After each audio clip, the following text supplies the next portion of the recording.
Ça ne vous a sans doute pas échappé. Il a repris, et il fallait oser, le tube Aya Nakamura, Jaja. On va tout de suite en parler avec notre invité Jonathan Crégo.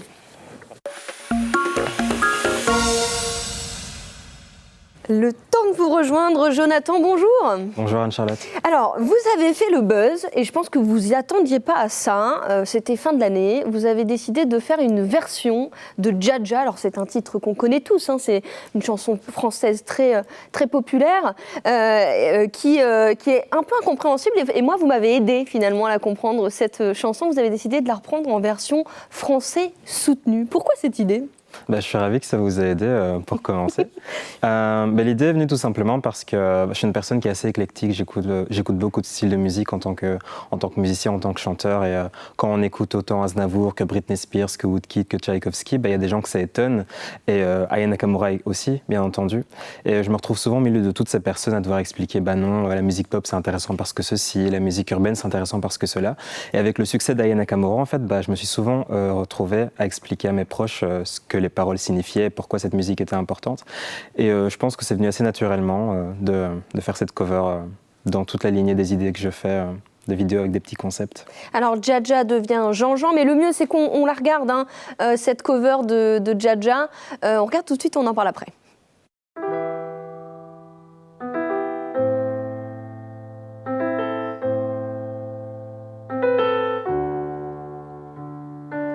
Alors monsieur, qu'est-ce que j'entends? Vous diffamez à mes dépens. Apparemment je vous ferai la cour. Ma parole mais vous êtes fou, oh oh. Alors comme ça, le monde est petit. Que croyez-vous que l'on ne se verrait plus? Je pourrais parler mais j'insulterais ma bouche. Comme ça vous racontez que j'ai connu votre couche. Oh Jean-Jean, ça ne va pas Jean-Jean. Je ne suis pas votre catin Jean-Jean, non. La levrette vous la vite dans vos rêves. Oh Jean-Jean, ça ne va pas Jean-Jean. Je ne suis pas votre catin Jean-Jean, non. La levrette vous la vite dans vos rêves. Vous pensez à moi, je pense à mes deniers. Allez pleurer chez la mère qui vous a mal éduqué. Vos mensonges, je m'en fiche. C'est une chanson qui vous plaît au départ? Vous êtes vraiment fan d'Aya Nakamura? C'est une artiste que je respecte, elle fait partie des artistes que j'écoute bien entendu. C'est une chanson que j'aime beaucoup, je trouve qu'elle est très bien écrite, très bien composée. Ouais. J'aurais pas pu la reprendre si je l'aimais pas de base en fait, je pense. Et alors là, depuis que vous l'avez reprise, alors vous l'avez postée sur Twitter, il me semble qu'elle fait près de 650 000 vues là, même beaucoup plus parce qu'avec les retweets etc, ça frôle le million de vues, c'est incroyable. Je pense que si on compte vraiment tous les reposts que tous les médias ont fait, on dépasse facilement le 1,5 million en tout, avec toutes les vues. Ouais. J'ai envie de vous demander, est-ce qu'elle vous a envoyé un message? Est-ce que vous avez eu des nouvelles d'Aya Nakamura quand elle a dû certainement découvrir cette cover? Ouais, à moi personnellement elle n'a rien dit, mais dans sa story sur Snapchat, elle a reposté une capture d'écran de la cover et puis elle a dit que j'avais une jolie voix, donc ça me fait plaisir forcément. Et puis hier, j'ai eu l'occasion d'être invité par téléphone sur une émission de Laurent Ruquier, et puis il m'a lu un article du Parisien, une interview dans laquelle elle disait qu'elle avait beaucoup écouté la cover, qu'elle trouvait que l'adaptation était en général bien faite, que dans l'esprit la traduction était fidèle, et du coup ça me fait plaisir aussi, même si je n'ai pas vu celle-ci en particulier. Bon, en tout cas c'était une belle idée qui a bien marché. Alors je précise que vous êtes belge, vous êtes à côté, vous êtes à Charleroi, c'est bien ça? Exactement, ouais. Bon, du coup on est ravis de recevoir nos voisins belges de temps en temps sur notre plateau. Alors ça évidemment c'est quelque chose qui a très bien marché. En dehors de ça, vous êtes auteur, compositeur et chanteur, il faut le dire aussi. C'est le moment de mettre en lumière aussi ce que vous savez faire, j'imagine, il faut en profiter. C'est sûr, absolument, ouais, c'était une couverture médiatique qui n'était pas du tout prévue, mais bon, quand on est artiste, je pense que la médiatisation, on recherche ça quelque part, et puis ça arrive parfois aux moments les plus incongrus. Ici, c'était en plein pendant les achats de cadeaux de Noël et tout ça, mais bon, il faut prendre le taureau par les cornes, essayer de profiter de l'opportunité, tout simplement. Alors vous écrivez, alors là vous avez sorti un premier EP si je ne me trompe pas.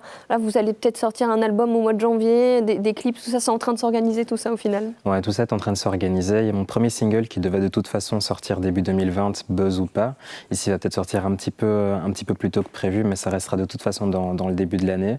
Et l'EP suivra quand il faudra, et un album peut-être dans la suite, ça on verra. En tout cas, il y a un EP qui est presque prêt là. Quels sont les artistes qui vous inspirent? Alors j'ai vu que vous aviez fait The Voice version Belgique. Exactement. Avec Slimane, Evita, etc. Est-ce que ce sont eux les artistes qui vous inspirent? Ou alors Stromae par exemple, vous êtes belge, c'est vrai qu'on y pense forcément.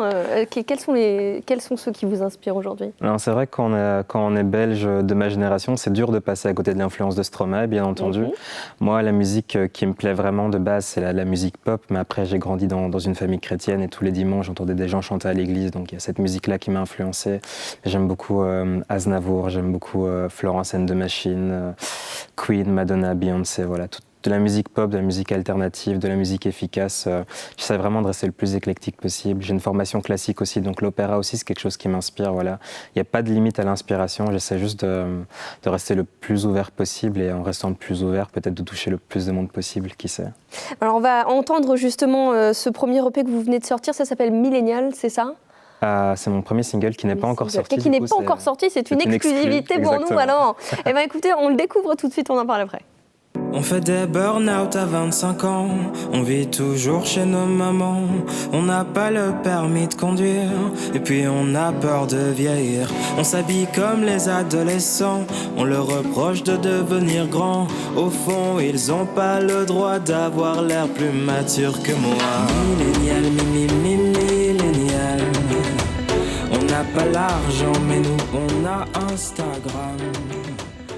Ces jeunes qui sont nés finalement en 2000, c'est bien ça, cette jeune génération, les millénials, et puis peut-être de cette relation intergénérationnelle, c'est ça qui vous intéresse dans cette chanson? Ouais, c'est un petit peu ça. Je voulais parler. C'est un mot qui est très à la mode pour le moment, les millénials, les gens. La génération Y, génération Z, etc. Il y a beaucoup de termes. Je pense que les gens aiment bien s'identifier à plusieurs choses, aiment bien avoir des termes qui les identifient. C'est un terme que j'aime bien. Je trouvais qu'il était. C'est important quand on est jeune et quand on est dans un monde dans lequel on ne se retrouve pas forcément d'avoir des termes qui nous permettent de nous identifier. C'est pour ça que j'aime beaucoup le terme de millénial et je pense que c'est venu très naturellement quand j'ai écrit cette chanson. Et ouais, effectivement, le dialogue intergénérationnel, faire parler des mondes qui ne communiquent pas forcément, c'est vraiment quelque chose qui me touche. C'est pour ça d'ailleurs que j'ai fait Jean-Jean avec Dja. C'était pour lier des générations qui ne se parlent pas forcément à travers cette musique. Et millénial, c'est exactement dans la même lignée parce que c'est ce que j'essaye de faire dans la musique, c'est de lier des gens qui ne se parlent pas forcément. Et donc voilà, c'est un peu un cri d'une génération qui parle à celle qui l'a précédée, lui dit ça ne va pas et c'est pour ces raisons que ça ne va pas.